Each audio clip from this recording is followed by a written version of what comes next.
تو ہمیں خداوند سے کہنا ہے کہ اس کا سبب میں خود ہی ہوں، میں تجھ سے دور ہوا اور اب میں تیرے پاس واپس آتا ہوں، مہربانی سے مجھے خود سے دور نہ رکھ۔ وہ اس بارے میں کہتی ہے کہ اے یروشلم کی بیٹیوں، میں تمہیں قسم دیتی ہوں کہ اگر میرا محبوب تم کو مل جائے تو اسے یہ کہہ دینا کہ میں عشق کی بیمار ہوں، مہربانی سے اسے بتاؤ کہ اس کی محبت کے سوا کچھ بھی میری بیماری کی دوا نہیں ہو سکتا۔ صحیح، ہم وقفے کے بعد مطالعے میں آگے بڑھیں گے۔ ناظرین، ملتے ہیں ایک چھوٹے سے وقفے کے بعد، ہمارے ساتھ رہیے۔ جب دلہن نے اپنے محبوب کی تعریف کی، اس نے اس کی واضح تفصیل بیان کی۔ کیا آپ کو معلوم ہے اس کا مطلب کیا ہے؟ اس کا مطلب ہے کہ وہ اسے بہت اچھے طور پر جانتی ہے۔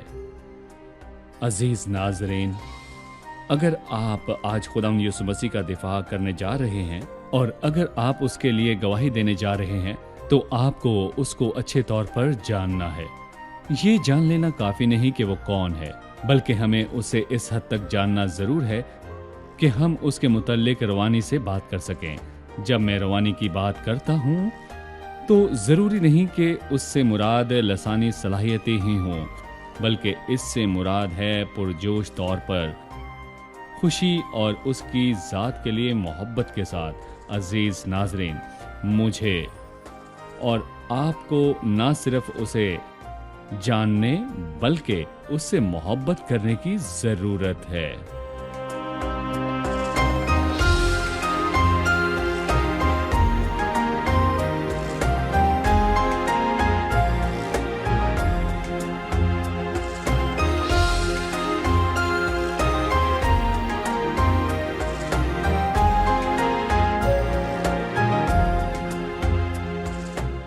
خوش آمدید ناظرین، وقفے کے بعد حاضر ہیں۔ آئیے غزل الغزلات کی کتاب کے 5ویں باب کے مطالعے میں آگے بڑھیں۔ ڈاکٹر فرید، جب اس نے یروشلم کی بیٹیوں سے کہا کہ اگر میرا محبوب تم کو مل جائے تو اس سے کہہ دینا کہ میں عشق کی بیمار ہوں، انہوں نے اس سے پوچھا تیرے محبوب کو کسی دوسرے محبوب پر کیا فضیلت ہے؟ اے عورتوں میں سب سے جمیلہ، تیرے محبوب کو کسی دوسرے پر کیا فوقیت ہے جو ہم کو اس طرح قسم دیتی ہے؟ پھر 10ویں آیت سے وہ اپنے محبوب کی صفات بیان کرنے لگتی ہے۔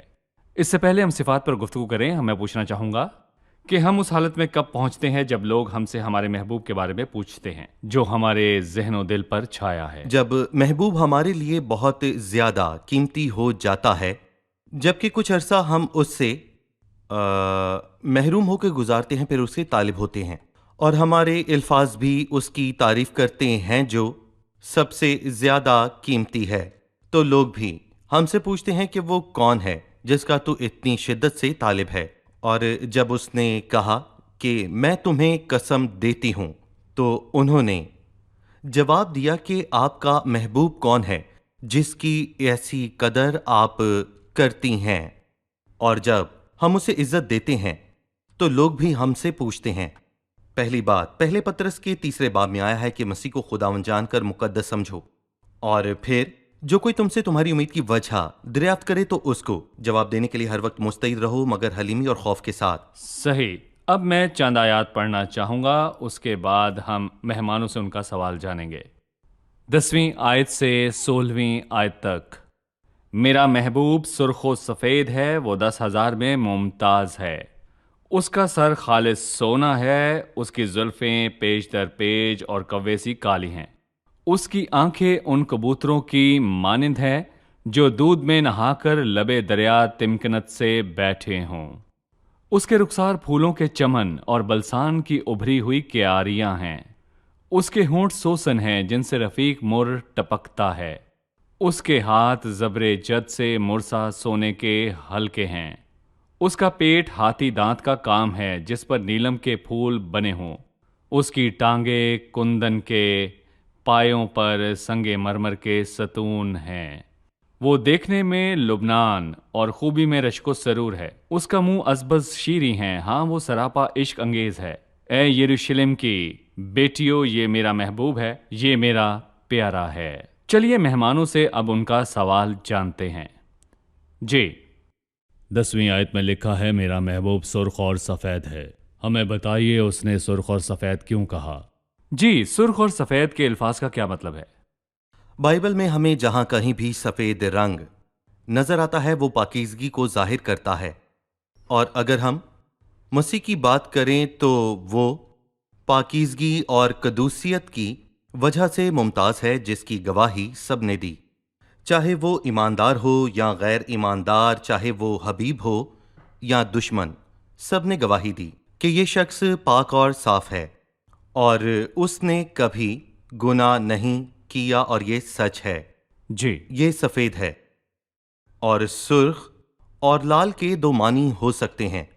پہلا یہ کہ وہ مجسم ہوا اور ہماری مانند بنا، کیونکہ آدم یا ادوم کا مطلب سرخ ہے، سو مسیح میں کہوں گا کہ دوسرا آدم ہے، دوسرا انسان جس نے انسان بننا گوارا کیا اور انسانیت میں شامل ہوا، خون اور گوشت میں گناہ کے بنا، اور سرخ رنگ خون کے رنگ کو ظاہر کرتا ہے، اور اس نے بدن میں آنا گوارا کیا تاکہ ہماری نجات کی خاطر مارا جائے۔ سو اس نے دونوں باتوں کو یکجا کیا، اور وہ یہ کہنا چاہتی ہے کہ وہ پاک ہے، اور اس کی پاکیزگی الوہیت کی تصدیق کرتی ہے، اور اس نے خون بہایا کیونکہ وہ انسان بن کر آیا۔ وہ 10,000 میں ممتاز ہے۔ ممتاز کا مطلب ہے کہ بلند پرچم کی مانند، کیونکہ کسی بھی جگہ جب کوئی پرچم بلند ہوتا ہے ہر آنکھ اسے دیکھتی ہے۔ تو اس پر نگاہیں ٹکتی ہیں، وہ دور سے نظر آتا ہے۔ سو وہ یہاں پر یہ کہنا چاہتی ہے کہ مسیح 10,000 میں ممتاز ہے، اور بائبل میں 10,000 کا عدد ایک بڑے عدد کی طرف اشارہ کرنے کے لیے استعمال کیا گیا ہے۔ سو مسیح سب کی گواہی سے زمین پر قدم رکھنے والا سب سے عظیم شخص ہے، اور میں یہاں پر یہ بھی کہوں گا کہ میں نے بہت سے لوگوں کی گواہی پڑھی ہے، جن میں سے بہت سے غیر ایماندار ہیں، جنہوں نے اس بات کی گواہی دی ہے کہ یہ شخص زمین پر آنے والا عظیم ترین انسان ہے۔ صحیح۔ پھر سرخ اور سفید ہے، وہ پاک اور لاخطا ہے، اور گناہ کی فطرت سے آزاد ہے، اور وہی نجات دہندہ ہے۔ 11ویں آیت ہے، اس کا سر غزل الغزلات کی مرتب کردہ لغت کے مطابق سر سوچ اور خیالات کو ظاہر کرتا ہے۔ اس کا سر خالص سونا ہے، اور اس کی زلفیں پیج در پیج اور کوے سی کالی ہیں۔ اس سے پہلے کہ ہم جانیں کہ اس کا سر اور خیالات اور زلفیں کیا ہیں، وہ محبوب کی سر سے پاؤں تک تعریف بیان کرتی ہے۔ آپ کیا کہیں گے؟ وہ اس کی 10 صفات کو بیان کرتا ہے۔ جبکہ وہ اس کے نزدیک گئی اور اس شخص کی خوبیوں کے پہلوؤں کو جاننے لگی، اور خداوند بھی ایسا ہی ہے۔ جب ہم اس کی حقیقی رفاقت میں آگے بڑھتے جاتے ہیں تو اس کی عظمت اور اس کی بیش بہا خوبصورتی سے حیران ہوتے ہیں۔ اس کا سر خالص سونا ہے، اور اس کی زلفیں پیچ در پیچ اور کوے سی کالی ہیں۔ اور آپ نے بتایا کہ سر کا مطلب ہمیشہ ذہن اور خیالات ہیں، اور میں یہاں پر یہ کہوں گا کہ یہ خداوند کے خیالات اور مقاصد کو ظاہر کرتے ہیں۔ اس کے منصوبے اور خیالات کیا ہیں؟ وہ کہتا ہے کہ میں تمہارے حق میں اپنے خیالات کو جانتا ہوں، خداوند فرماتا ہے، یعنی سلامتی کے خیالات، اور اس کے منصوبے ہمیشہ ہی حیران کن ہیں، اور اس کا مقصد یہ ہے کہ وہ ہمارے ساتھ جڑے اور ہمیں اپنی دلہن بنائے جو کلیسیا ہے۔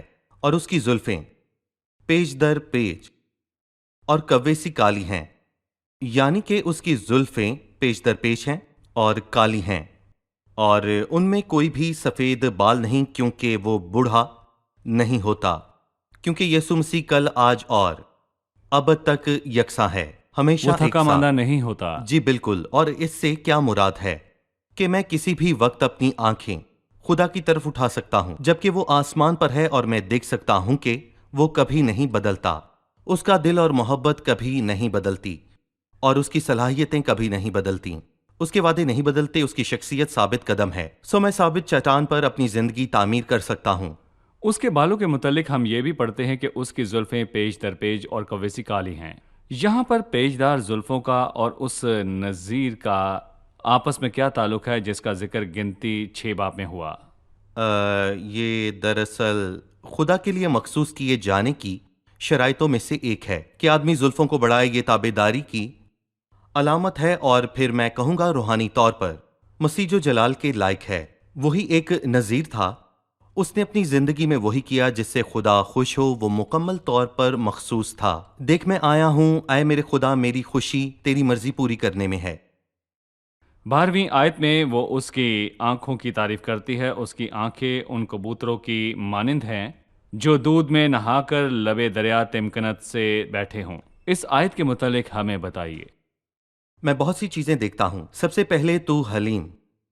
کبوتر ایک حلیم پرندہ ہے جو کبھی حملہ نہیں کرتا، اور مسیح حلیم ہے۔ اور میں یہ بھی دیکھتا ہوں کہ تمکنت میں بیٹھنے کا مطلب یہ ہے کہ خداوند جو سارے جلال کے لائق ہے، ایسا نہیں ہے جو کہ شہرت کا طالب ہو یا لوگوں کی اچھی آراہ کو چاہتا ہو، یا پھر میں کہوں گا کہ دنیا کی عظمت کا طلبگار ہو۔ اور جب ابلیس نے اسے آزمانے کے لیے دنیا کی ساری شان و شوکت کو اس کے سامنے رکھ دیا تو اس نے انکار کیا، اور میں کہوں گا کہ اس کی آنکھیں مطمئن ہیں اور تمکنت سے اپنی جگہ اس کے سر میں قائم ہے۔ بلکہ یہاں پر میں کہوں گا کہ جب میں نے خداوند کی زندگی کا مطالعہ کیا، مجھے اس پر حیرت ہوئی، کیونکہ وہ لوگوں کی آراہ سے متاثر نہ ہوتا تھا۔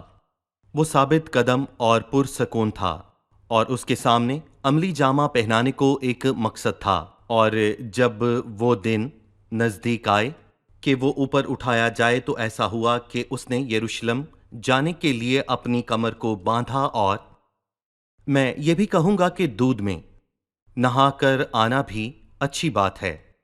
دودھ میں نہائی ہوئی آنکھیں، دودھ اپنے رنگ سے پاکیزگی کو ظاہر کرتا ہے۔ صحیح۔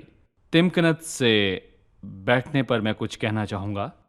اگر یہ مان لیں کہ آنکھ مسیح کی نظر کو پیش کرتی ہے، پوچھنا چاہوں گا اس کی نظر، اس کا قدر کرنا یا ایمانداروں کے لیے اس کی محبت کب تبدیل ہوتی ہے، یا میرے لیے اس کی قدر یا محبت میں تبدیلی نہیں کب آتی ہوتی، ہے؟ اور یہ حیران کن ہے۔ دیکھیں، مسیح اور کسی بھی دوسرے شخص میں یہ فرق ہے، اور ہم کسی کی طرف کھینچاؤ محسوس کرتے ہیں، لیکن بعد ازاں ہمیں لگتا ہے کہ وہ ہماری توقعات پر پورا نہیں اترا، سو اس کے لیے ہماری قدر میں کمی آ جاتی ہے۔ لیکن مسیح ایسا نہیں، وہ ہم میں فریب نہیں کھاتا، وہ ثابت قدم ہے اور وہ ہم جیسا نہیں، کیونکہ ہم اپنے مزاج اور جذبات کے مطابق تبدیل ہو جاتے ہیں۔ اس میں وقفے کے دوران عادل بھائی کے پوچھے گئے سوال کا جواب ہے کہ کیا ایسا ہو سکتا ہے کہ وہ اس سے کہے کہ اے عورتوں میں سب سے جمیلہ، جبکہ اس نے اسے چھوڑ دیا، تو بھی وہ اس کی نظر میں خوبصورت ہی رہے گی اپنی کمزور ترین حالت میں۔ ہم وقفے کے بعد مطالعے میں آگے بڑھیں گے۔ ناظرین، ملتے ہیں ایک چھوٹے سے وقفے کے بعد، ہمارے ساتھ رہیے۔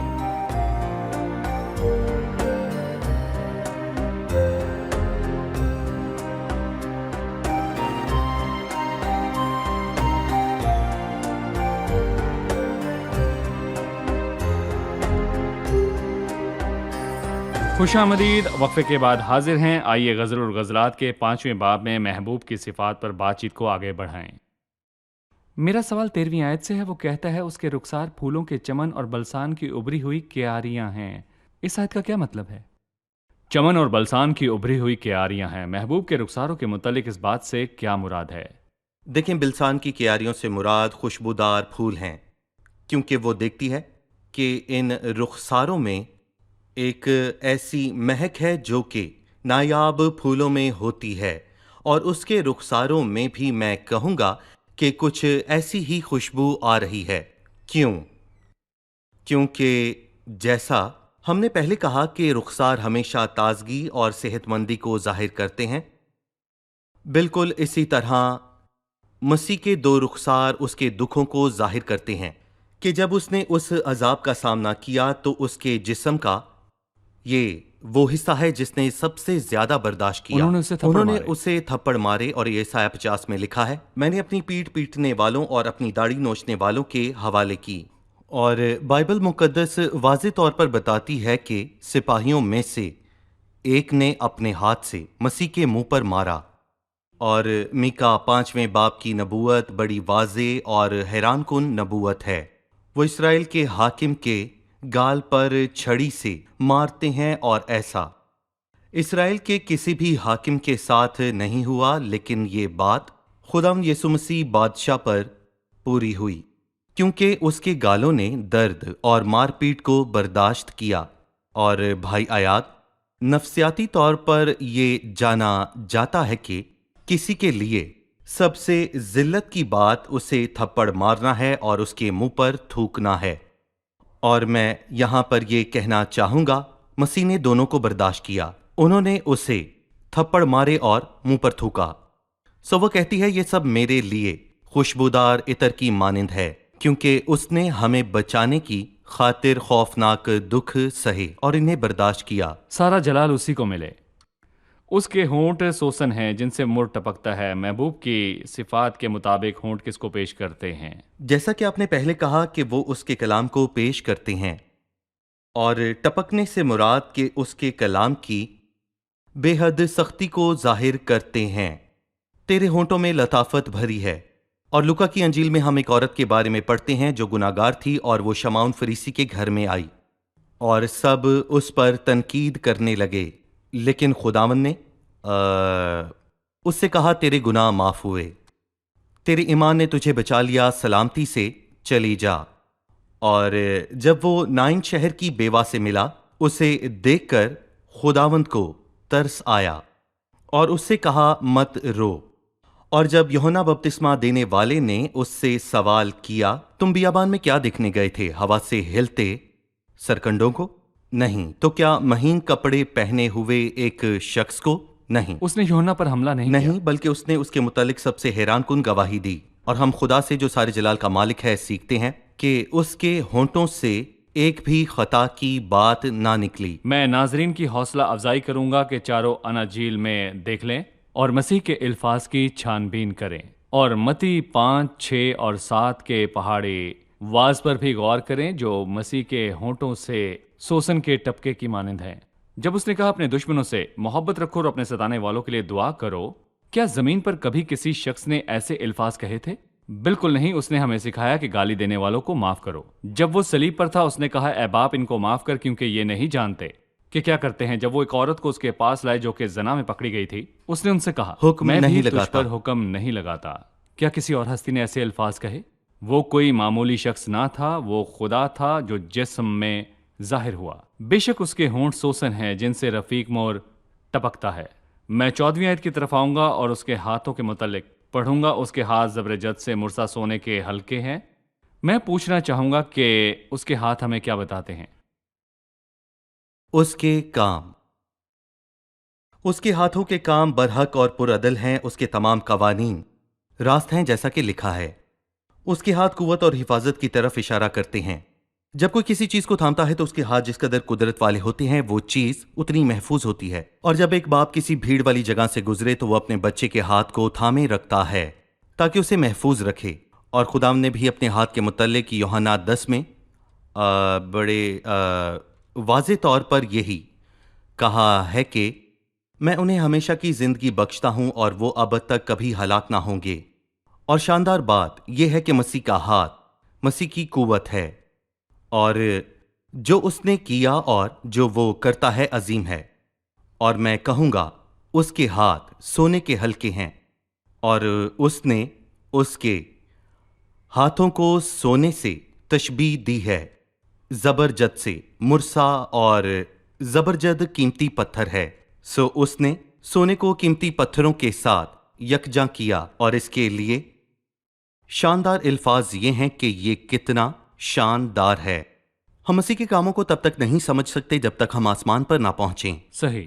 اور اس نے ہم سے کہا کہ جن کو تو نے مجھے دیا میں نے ان میں سے کسی کو بھی نہ کھویا، کیونکہ اس کے ہاتھوں نے دنیا کے کروڑوں ایمانداروں کو محفوظ کیا ہے جو کہ کمزوری یا ایذا رسانی یا پھر ابلیس کے حملوں کے شکار تھے۔ دراصل محبوب کی ہر صفت کے لیے کئی اقساط درکار ہیں، نہ کہ ایک قسط۔ ہمارا وقت ختم ہو چکا ہے، لیکن میرا خیال چھٹا باب شروع کرنے سے پہلے ہم محبوب کی چند صفات پر آمین۔ اگلی قسط میں نظر ثانی کریں گے تاکہ ان میں سے ہر ایک کا مطالعہ صحیح طور پر کیا جائے۔ آپ کے قیمتی وقت کے لیے بہت بہت شکریہ۔ آئیے مہمانوں سے ان کی رائے جانتے ہیں۔ جی، آج کے پروگرام میں آپ نے کیا سیکھا؟ جس بات نے میری توجہ حاصل کی وہ دلہن کا مسیح کے متعلق بیان ہے۔ یہ حیران کن اور شاندار ہے کہ یہی شخص ایک دن میری خاطر صلیب پر گیا اور اسے تھپڑ اور مکے مارے گئے اور اس کے سر پر سرکنڈا مارا گیا۔ آمین۔ مجھے یہ بات بہت پسند آئی کہ جب اس کی سہیلیوں نے دیکھا کہ وہ اپنے محبوب کے لیے بڑی بےتاب ہے اور اس کی محبت اور عشق کو دیکھا جبکہ وہ اسے ڈھونڈ رہی تھی، انہوں نے اس سے پوچھا کہ وہ کون ہے۔ جیسا کہ آپ جانتے ہیں کہ ہم پر خداوند کی گواہی دینے کی عظیم ذمہ داری عائد ہے تاکہ جب لوگ ہمیں اس کے لیے محبت اور وفاداری کو دیکھیں تو وہ اس شخص کے متعلق جاننے کو بےتاب ہوں جس کے لیے ہم وقف ہیں۔ شکریہ، خداوند آپ کو برکت دے۔ ڈاکٹر فرید آپ کا بھی شکریہ۔ آنے والی قسط میں محبوب کی صفات پر ہم بات کریں گے۔ ضرور۔ عزیز ناظرین، دلہن دلہا کے بارے میں کہتی ہے کہ وہ سرخ اور سفید ہے، اور آج ہم نے جانا کہ وہ سرخ اور سفید مسیح ہے جو پاک اور بے عیب ہے، اور وہی منجی ہے، اور جو مسیح کے لہو کے بنا خدا کی رضا حاصل کرنا چاہتے ہیں ایسا ہرگز نہیں ہو سکتا۔ رضا الہی صرف اور صرف مسیح یسوع کی صلیبی قربانی کے وسیلے ممکن ہے۔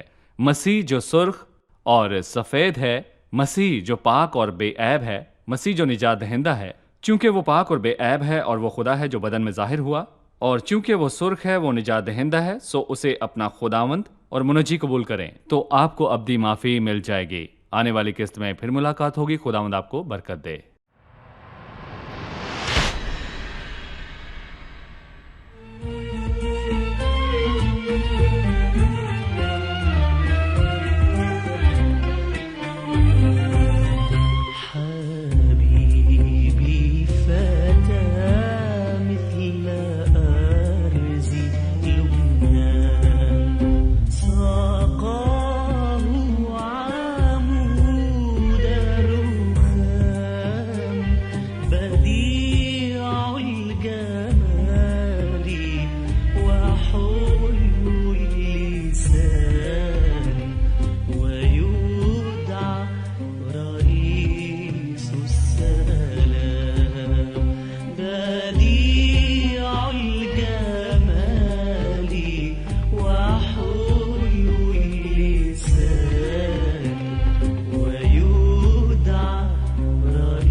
تیرا کلام رہے گا قائم، پہاڑ جب نہ رہے خدایا، تیرے منہ کی ایک بات بھی ٹلے گی نہ چاہے کچھ بھی ہو، تیری مانند یہ ہے زندہ سونے سے بھی قیمتی، میرا دل یہ دے گواہی ہے یہ کتاب عظیم، نازل کرے اپنا کلام، شکستہ دلوں کو سکون ملے، تاریکی دور ہو میری راہیں روشن کر، دل اپنا کلام کثرت سے اے خدا بدل دے، رہائی دے کثرت سے پھل ملاؤ، کلام رہے گا قائم، پہاڑ جب نہ رہے خدایا، تیرے منہ کی ایک بات بھی ٹلے گی نہ چاہے